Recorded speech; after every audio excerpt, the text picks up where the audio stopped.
Welcome to In Heels with Keni Silva, and today's guest had a dream to become a doctor. At 15, she traveled all the way from Vietnam to United States to fulfill her dream. Welcome, Dr. Khan. Hi, Keni. Thank you so happy much to be here. For coming and sharing with us your amazing story. When I heard it first, I was like, oh my God, I want this woman here. Everything you went through. And it's not even dedication. It's so young. You knew exactly what you want. And I just applaud to you. Thank you. Thank you. I'm fortunate that I'm very intentional and found my purpose very early in life. So how did this idea even came to you, being in Vietnam at 15? Yeah. I want to come to America and become a doctor. Yeah. So I grew up with my dad being a doctor. And so he was my hero. And I didn't have a children's book. The human anatomy book was my children's book. So I'm always curious about how the body works. How does the baby is formed? And so as I said, I'm very blessed. I always knew that this is what I want to do from day one. And the plan was for me to come to the U.S. as an exchange student. And, didn't quite happen that way. So you came all by yourself? So I escaped with my older sister at the time. I was 13-ish and she was 15. Wow. And out of ignorance and desperation, we just jumped on a boat. It was like a suicidal mission, but it's faith. It's that jump of faith that I really need to do this. Were you scared? Wanted to have, no, I was just really convinced that this is what I needed to do. And I mean, doing those 7 days. You know what I realized when we're younger, because I remember myself, I came to this country at 19. Yeah. When we're younger, we don't have that fear. Yes. Yes. And that's what I love. And I encourage my children, like, you're at the age, you can make all the mistakes in the world. Right. You don't have that fear because you don't have the experience of being judged, of what it is to fail, of responsibilities. Right. So try it on. You are right on. You are right on. Like that. Everything is positive and pure and good and love. And you have dreams and hopes. Right. And everything feels possible. Right.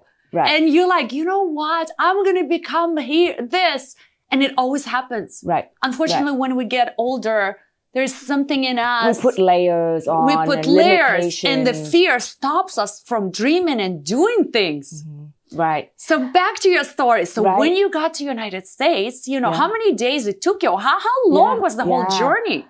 So I jumped on a boat and it was a raft just enough for 20 people and no 20 water, people? No engine. From Vietnam. You were coming on the boat from Vietnam all the way to United States. No, so we floated to Malaysia. Wow. Like after 7 days, 7 nights. Did you have food? We didn't have any food, water, nothing, no engine. Just hope. Just praying that, miracle would happen. And fortunately, we all made it safe. Nobody died. Although a lot of older people was like, oh, I want to die, kill me, right? And I was running around helping people. I pulled out the one lemon that we had and we share with everyone. And I learned at that time, when it come down to that humanity, like you all want to step together and help out. And your hope and your purpose and your faith is everything. And that's the thing that would get us through anything. And it did, got me through that. So you ended in Malaysia. And from Malaysia? We ended in Malaysia. And then from there, I got sent to the Philippines for the refugee camp. And then from there, I got sponsored to the U.S. because my dad used to be the physician for the U.S. Army. And he was in prison at the time when I left. So when you got to United States, you didn't have anybody except your sister. Yeah. So how does this work when two children arrive in the United States? What do you do with them? Determination. I remember crying every day on the beach in the Philippines. And one day I still remember clearly, I told myself, like, okay, Khan, stop crying and then just do what you want to do. And I never look back. You know, in life, there's certain moments that you remember clearly. Yes. You declare something that means so much. And so we came to the US and I went to high school, started out as a sophomore and then Were you living in a family or foster care? Yeah, well, we were living with my aunt and uncle. So you had some relatives here. Right. Okay. Right. And we all share the 4 girls in one little room. And so I just really put my head down, very serious, walked around with a big dictionary. At night, going to sleep, I was listening to heavy metal. Figure if I can understand heavy metal, then that's the best way to learn the language. Well, I never did, but I was. So you didn't know English until you came to United States? Very little. You know, we learned. So that was another obstacle you had to overcome, going to high school and being able to communicate with your peers and try to even fit in. Right. And that's such a critical age because you were a teenager. Right. But I think because I know my North Star, I know what I wanted.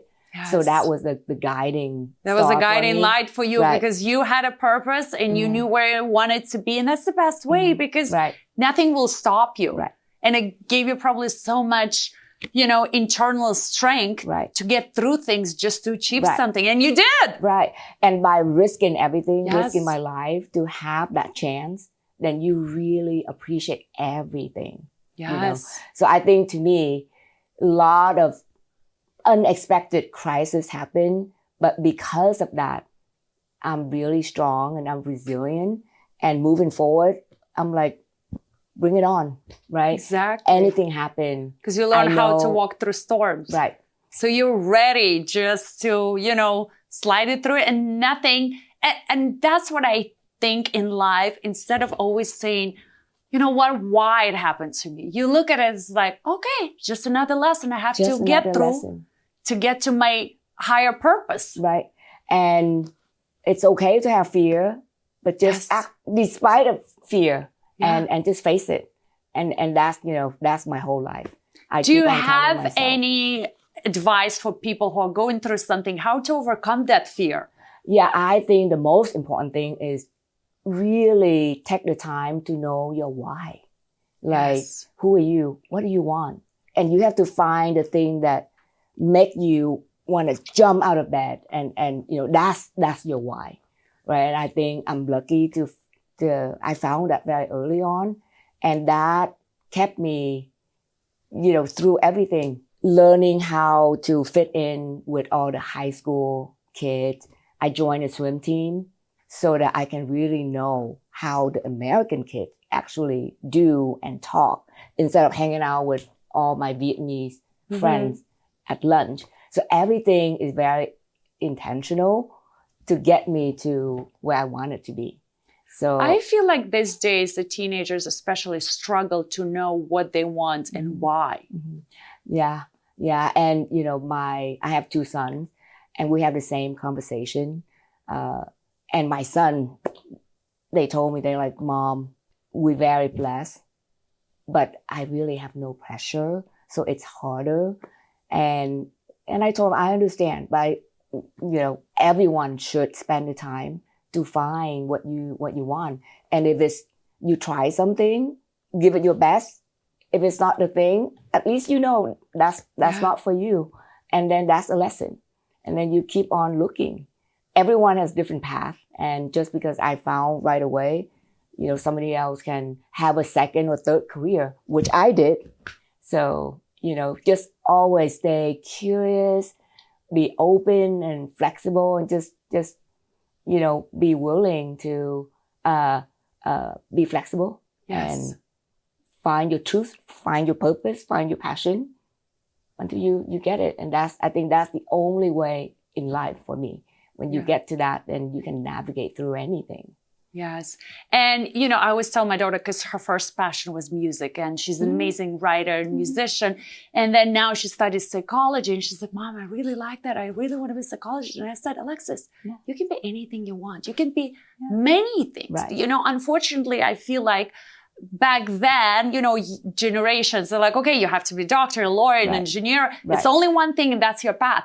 But these days, I changed my career so many times. At 15, I wanted to be a VP and now finally at 43, I'm speaking, I'm influencing. But in between, I went through so many things to discover who I was. And also, I feel like there's different stages in your life who you become a different person. Absolutely. And then once you know yourself, you're like, you know what? I'm not that person anymore. I want to do something different. And it's completely A-okay. So I tell my children, like, now she's speaking at college, I said, Alexis, just do what you feel right now. And then you can always go study more, change your career, change your path. You're not picking your destiny right now for the end of your life. And that's the beauty of life. And it's always, I think, whatever that you do, you can always learn from it. Even if it's the wrong thing, you learn from that. And, you know, exactly it's happening to my son. You know, he's gone through business school and into philosophy and now into teaching. But along the way, you know, it's molding him toward what he's meant to do. And I think that's life. Just enjoy the process, the up and the down, and just embrace it. It's okay to have fear, but just do it and learn from it, and, you know, and just find joy along the way.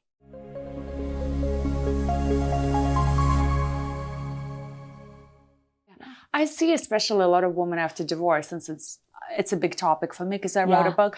A lot of women struggle to find themselves after divorce. So how they can start finding who they are, you know, from that point, because a lot of them, you know, some of them continued careers, some of them didn't. The motherhood obviously changes a woman and the whole mentality of I'm a mom, I'm a wife. And now they're like stripped away with everything and they have something new, but they don't know how to find themselves.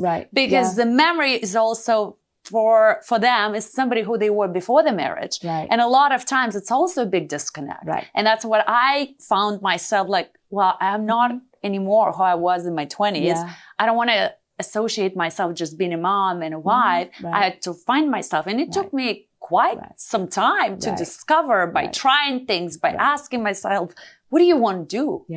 How you want to live this earth? You know, what impact do you want to do? So do you have any advice how you can start that discovery journey? I really think just the nature of women, we put ourselves last. And you just, you know, care for your husband, your family, your sibling, your children. You give. And then at some point, you have nothing left. And then you don't even know who you are. And even, you know, in my practice, I have a concierge longevity practice. What I find is that men have no issue. They know what they want. They go for it.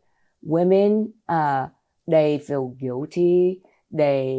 Sometimes they find excuses to not do things for them, right? And as you go through life and go through menopause, perimenopause, it's a very tough process. And then you started to doubt yourself even more. And so I really encourage women to like really be selfish.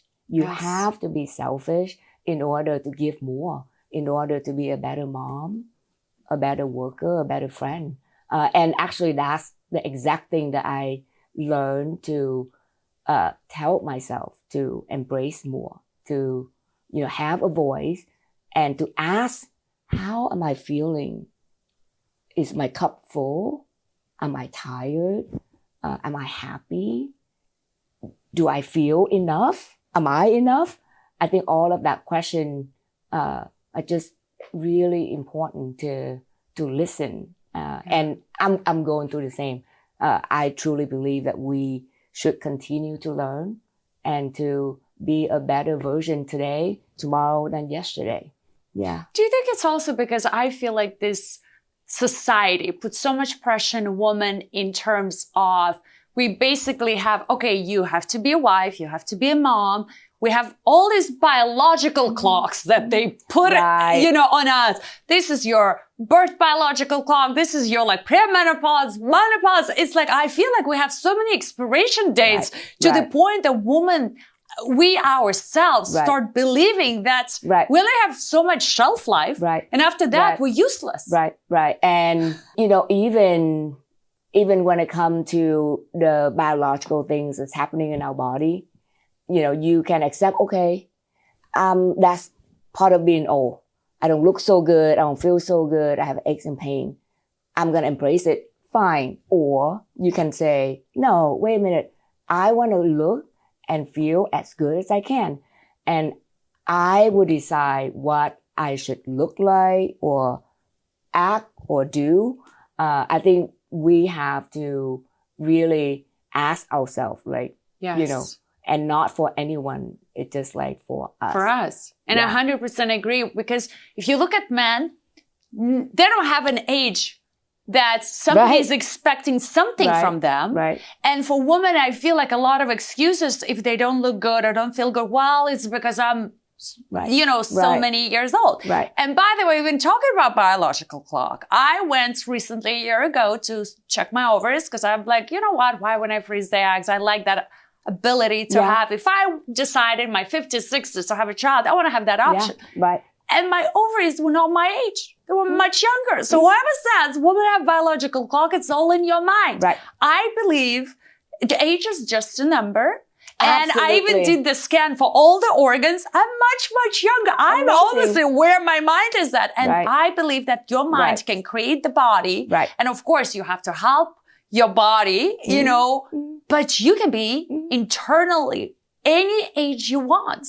And I would go further. I totally agree with you. And if you decide to feel 30, if you decide you're going to look your best and feel healthy, that is one of the most important things.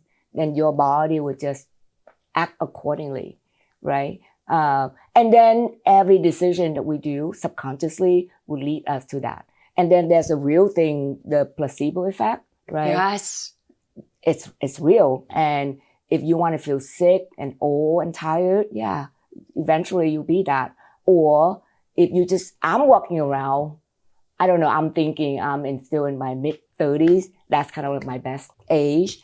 And that's that. And sometimes I still feel like I'm a little girl. And I feel that a lot. Yeah. I feel a lot like a little girl, I think, because especially after divorce, I feel like, oh my God, it's like I'm back again. Out of college. I'm exploring the world. And it was just so young and refreshing. And there is times I look at my teachers and I'm like, I don't know, I'm the same age as you. Like, I want to be silly. I want to have the joy and fun. And, it's a beautiful thing, I think, when you can explore it and you can enjoy just being free. Right. And have that, carefree attitudes and just enjoyment and lightness. Right. I love that. I love that. That childlike. That's what makes us young. The pure soul. And curious and like all the possibilities, all the good things, instead of like, oh, I can't do this. That's too much. All of that. It just simple switch in the mindset, and it just changes everything. And the other thing for me that is so helpful for me is instead of like, I have to do this, I'm too busy, this and that. I mean, every morning I just, gave myself so much gratitude toward everything that I have. And then suddenly, oh my God, I get to do all of this. Yeah.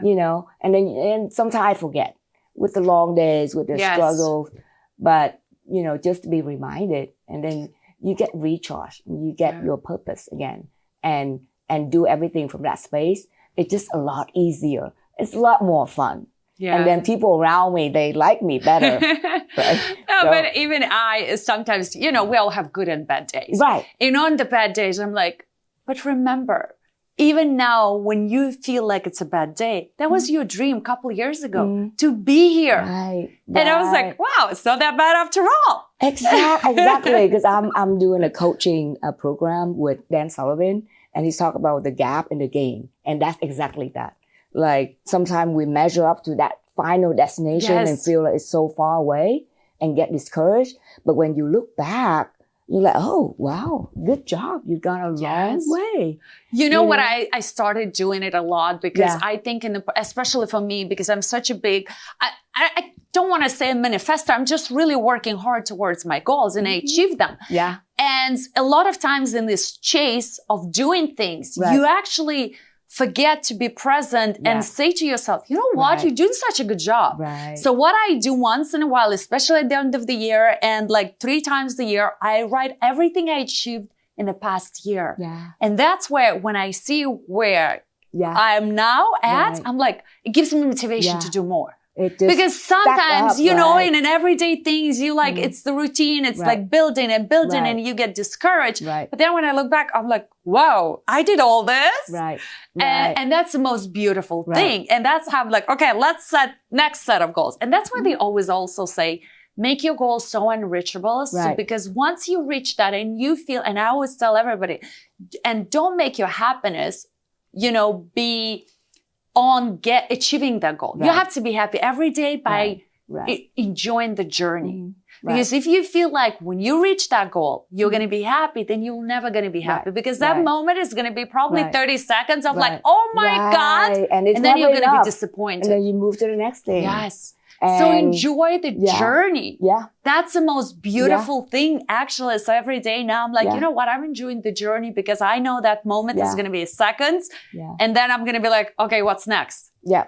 I've learned to really slow down and be present and really enjoy the process and be kind to myself. I think, you know, a lot of women just like that. We're just really critical, really hard toward ourselves.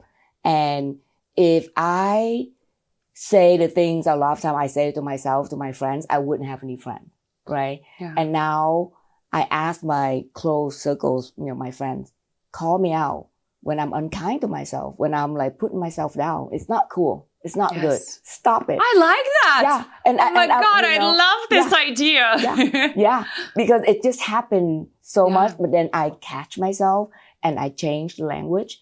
I mean, I'm still learning. We all perfectionists, right? But I think that's the lowest quality. You know, we say that because, or I say that because a lot of time I'm afraid to fail. And I'm like, whoa, I need more time. But, you know, like have the courage to do things, even though you feel like you're not there and you're not enough and you don't have all the answer. I think that's that courage. And it's much better than being a perfectionist and just not doing anything.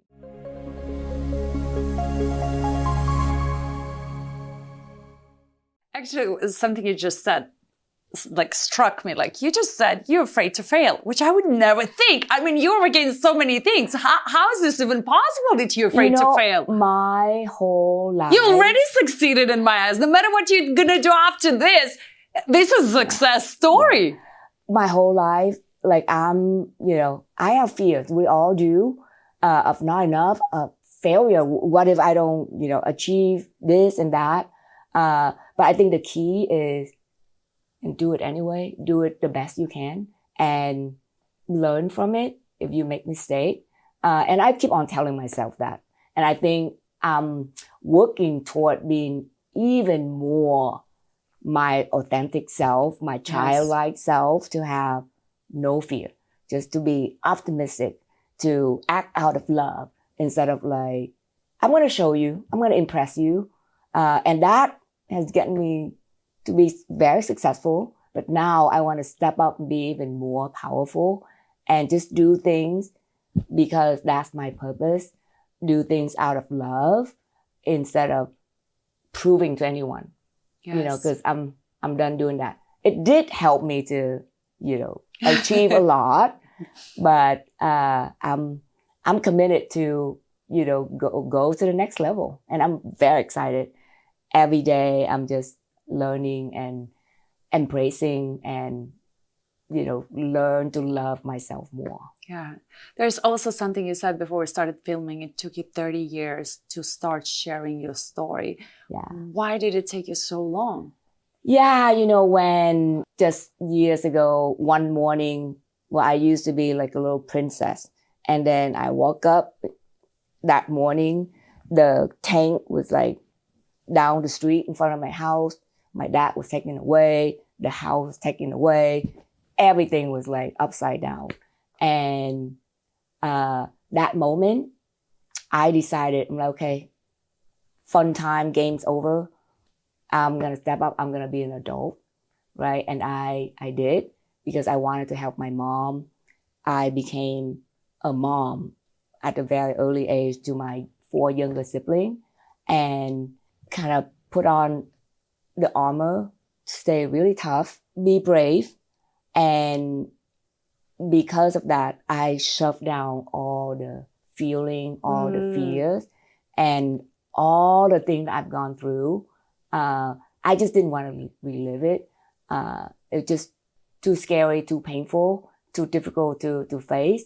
And also, for some reason, I was just, ashamed of it. Just like, I didn't want to be a victim. In order to move forward, I kind of locked down everything. Yeah. And finally, people around me kind of encouraged me to talk about it. And recently, I did. And I think it's important for other people, that've gone through the same, or is going through some struggle, and for my children to know as well that, life is going to be always up and down, and you just be brave and just learn and be flexible, be curious, and we're a lot more resilient than we think. Oh, that's what I always like. You don't know the strength inside of you until you have to face something. Right. That's what comes out. But I would imagine it's also so freeing for you to finally being able to talk about everything, because then it just opens up the whole, you have no subjects that you cannot talk about. Mm-hmm. And that's the beauty, I think, when you start talking and accepting who you are, where you came from, there's nothing, no matter what whole people say, can affect you anymore. Right. But actually, it took me that long, and then longer, because recently I just realized that still I've been living in that fear. Like, if it's like I was still back home in that situation, and so you never process those I've feelings, been living, emotions, and living in a tunnel in the prison. And so now I feel like, oh wow, that's crazy. I'm not there anymore. I'm free.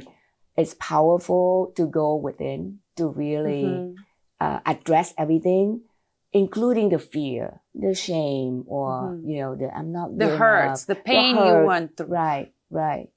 Well, I'm still learning. I'm still discovering, but I'm excited to okay, let's see what show up, because I really want to step up and be my best version, really, and just to create better and better impact and be able to help younger generation, the female, the one that is still struggling and confused, and am I enough? What am I going to do? And then I want to tell them it's okay, embrace it and just decide on doing something and then figure it out and go from there. Don't be afraid. Well, it's okay to be afraid, but do it anyway. I mean, listen, like I always tell myself or my kids, I'm like, okay, what's the worst thing that's going to happen? Right. And then at the end, you're like, well, nothing really. Fear is just weird, right? It's like, it can be like incapacitating, but it's not real. It's not real. Yeah. And then when you really ask yourself, it's like, oh, wow. The only time you faced real fear when my daughter was sick, unfortunately, that was the real fear. Yeah. Because when it's a life-death situation, this is when like, this is real. Yeah. All the other things, and especially after that, it's like, it's just in my head. Right. They're not real. And when you start realizing that, it's so much easier to live in a moment, in the sense, like, it's like, okay, this is imaginary world, and I always, especially for my kids, I'm like, listen, especially because at teenagers, they're always afraid to being judged by their peers. Right. And I said, Alexis, well, look at the picture. There's 5 girls. If you ask any of your friends, they will look at themselves first. Nobody really cares how you look, what you think about you. It's the world we live in. You think everybody cares, but they don't. Right. And once you start realizing that, it's so much easier. Right. Even. Right. The pressure is off. The pressure is off. Yeah. Yeah. But sometimes it just takes a long time. It takes a long time to learn. But life is great. Life is great. And I want to talk now about your medical career, because you're doing some amazing, fascinating things in the longevity world. And so what would you recommend for women if they want to feel younger, look younger? What's the latest, beauty secrets? Yeah. So I'm doing a lot of exciting things, but I want to step back a little bit and share with you my whole journey in the medical. So, I went medical school, finished internal medicine training, and then I did more. I did critical care medicine. So I'm like, okay, I got this. Well trained, I'm smart. And then, I worked for 10 years, and slowly I learned that people are just coming back sicker and sicker, and more medication, more procedures. And then it happened to me. I got burnout from just overwork, overstress. I got autoimmune condition because my body was just burned out and that constant fight or flight. So I had to stop to figure out how to fix myself because I couldn't work. And in that process, I started to ask better questions. Like instead of like, is it the correct diagnosis? What is the diagnosis? What's the treatment? I started to really question like, why? What happened?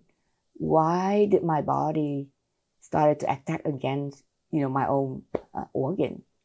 For Graves' disease, it's a condition where my body was attacking my own thyroid gland, and it's serious. And that led me to a whole new size of medicine, the alternative route. And so now I'm operating from the opposite spectrum, helping people to be healthy and live longer from the space where I was taking care of like the chronically sick, the dying, right? And with asking the wrong question, approaching diseases in a different way, how to suppress symptoms instead of like, what caused it? Instead of looking for the fire and put it out, you just put out the smoke. And so that question is everything. So now I'm so blessed. I'm doing concierge longevity medicine, and that includes optimizing lifestyle, what you need to eat, and it's very individualized. How do you take care of yourself in terms of stress management, your sleep? You manage your sleep, and are you active? So all of that. And then on top of that, I look at blood work to optimize hormones.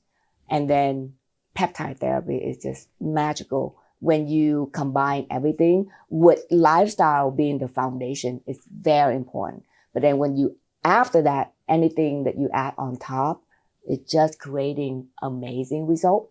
And, I all the way to providing young plasma exchange. This is like a pretty cutting edge procedure, only available in Texas. And pretty much we remove the old plasma, which is loaded with all the inflammatory byproducts, senescent load, environmental, chemical, toxin, mold, what have you. You remove all of that.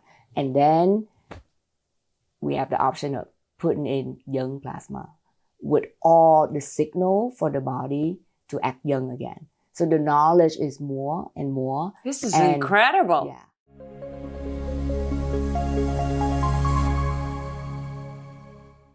And who would you recommend this procedure to? Like, do you have to be deadly sick, or you can just go for body rejuvenation and just wanting to feel more energetic and youthful? Yeah, both, right?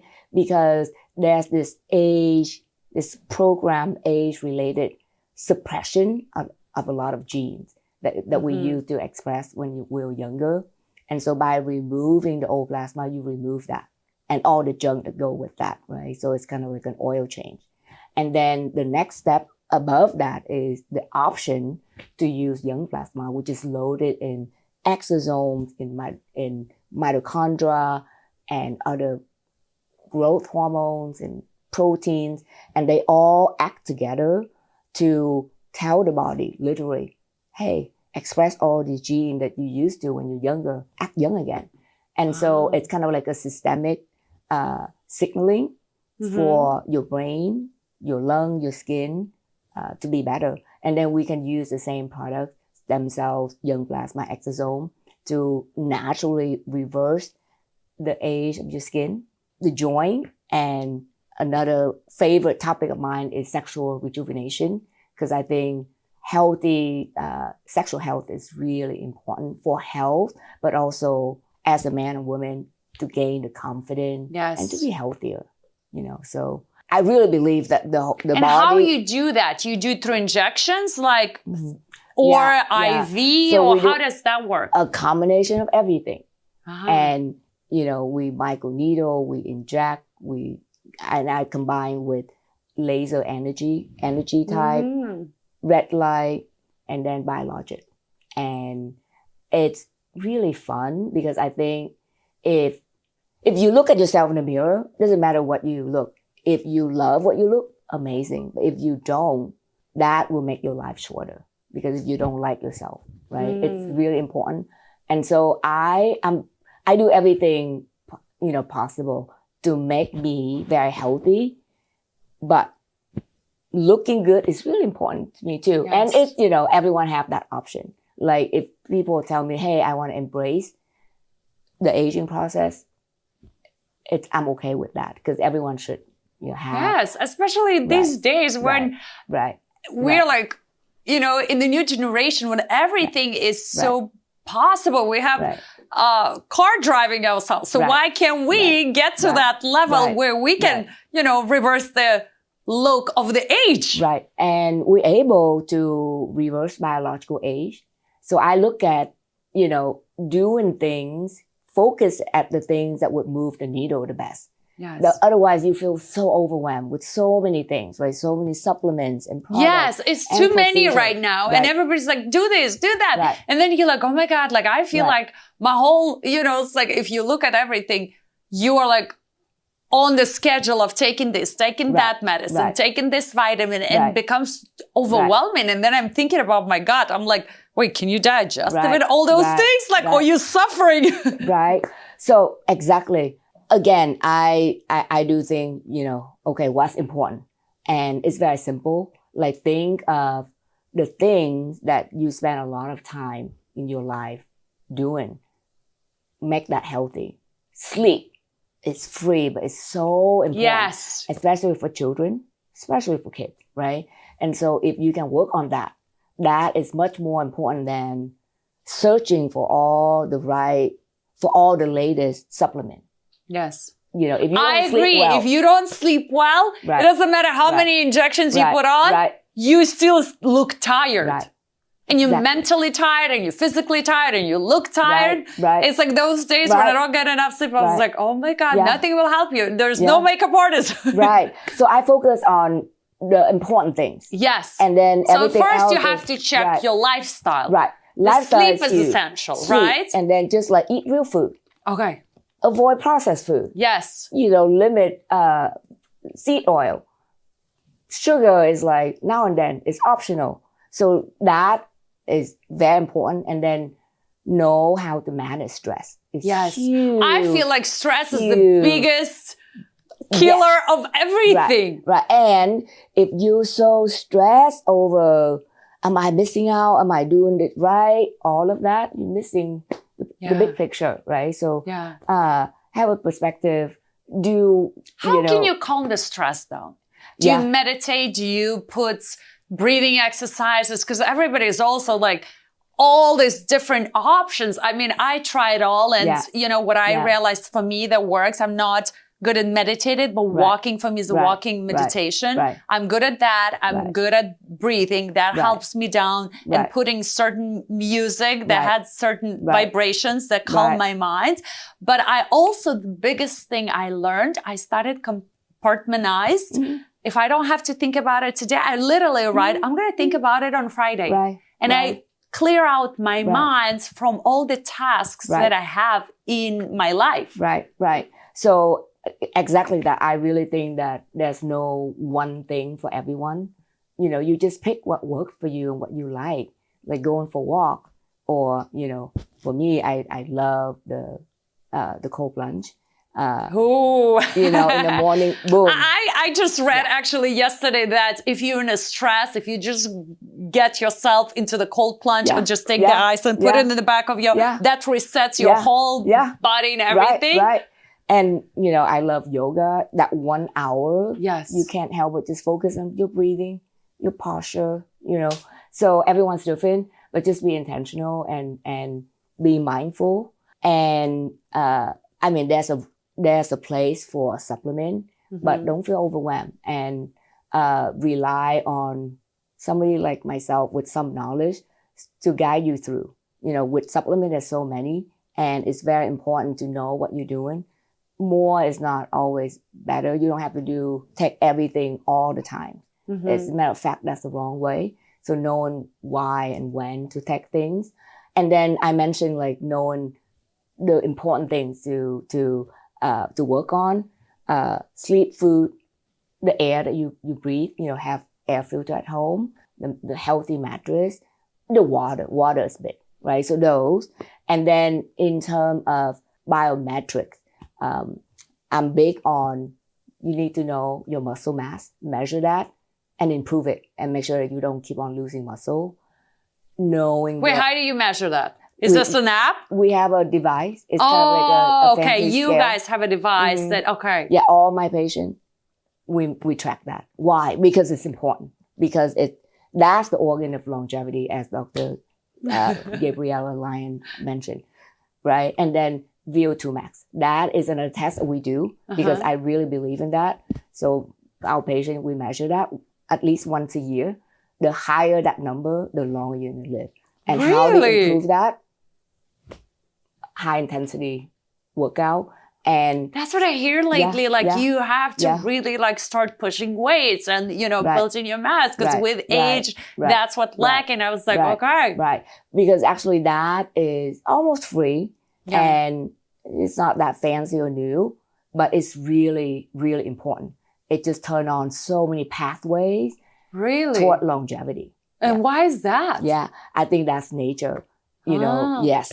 And you see, for me, when I start pushing weights or lifting weights, I build muscle so fast that I look like that girl on that, shows. So I don't like weights. I avoid them with So yeah, but just a lightweight. but also track, for your frame. Yeah. Is that enough? And then over time, because if we don't do anything as we age, there's an enzyme that actually breaks down muscle. Oh, it's an enzyme that's produced while you're doing it. That make your building muscle harder. So we lose muscle as we age. So, tracking that and make sure that we don't lose muscle. Why? Because if you keep on losing muscle, when you get to be 80 or 90 or 100, which is a real Wait, reality. What about calcium? I feel like with age, right? We need for bones. Actually, our bones get weaker. Vitamin D. Vitamin D? Yeah, yes. And when you lose enough muscle, you're not going to be able to get in and out of the car or get up from the chair or get out of bed. Oh, that's what it is. Yeah. So it's really important. It's the strength that keeps you moving. Right. And then there's certain blood work that we really, measure and optimize. And I just look at, what are the things that will most likely kill you? And then you go after that, right? I see. And also now we know there are these hallmarks of aging, meaning these are the things that cause us to age. And aging itself is like the most common cause of everything, right? Because as you get older, you're at higher risk for dementia, for stroke, for heart attack, for everything. And now we know what caused us to age, and we don't have to accept that. And literally in my practice, that's what I do. I just have a plan, and we just go one after the next, the things that cause us to age at the cellular level. But the foundation is the lifestyle. You know, amazing. Dr. Khan, where people can find you, like after listening to all this, I think everybody now is like, we want to go ahead to longevity clinic to make us feel younger. Yeah. Yeah. And that's how I feel like everything comes from within. Right. If you feel younger, right, and you're going to look younger. Right. Right. And yeah, I mean, the hormone is so powerful. Like you can't fake it. Right. Yes. When your hormones back, oftentimes many women, when they walk through my office, they angry, they teary, they just awful. Yeah. And then they don't have to tell me, but once they come back and once they optimize, they look different. They're like, I'm back. I'm me again, you know. So that is like the foundation. But then we have peptides. There's the peptides for anything. For better skin, for, you know. For everything. Yeah. I love it. I take Glow every day. It's like shots every day. And I'm like, even my daughter's like, Mom, can I do it? Like my skin is glowing now and clearing up all the acne scars. I'm like, okay, sure. Why not? Yeah. Let's try it together. Yeah. Yeah, absolutely. It's beautiful. We have so many tools and it's a great time. It's a great time to be aging this year. Yes.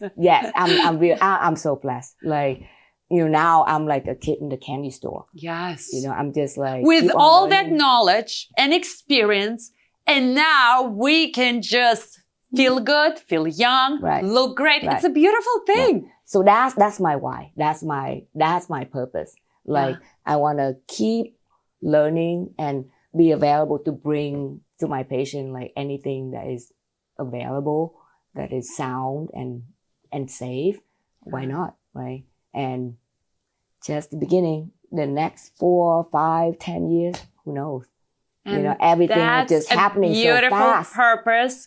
And unfortunately, we're running out of time. And it was such a beautiful conversation. But I still want you to tell people where they can find you. Yes. So people can find me at austinregen.com, REGEN. And we're in Austin, Texas. Amazing. Yeah. It's a great destination city. I've been there for 15 years and I love it. Yeah. Wow. And we do have people coming into the clinic from all over the world. I would imagine, listen, I would fly anywhere in the world if they make me look younger and feel younger. Yeah. And we do. Because the health, that's one thing. You can never buy time or health. Time and health. Time and health, that's the most important things in the world. But now we're able to buy time by being healthier and you're right. Turn back the clock. Anyway, well, thank you so much for being with me, with Keni Silva and with Dr. Khan on In Heels.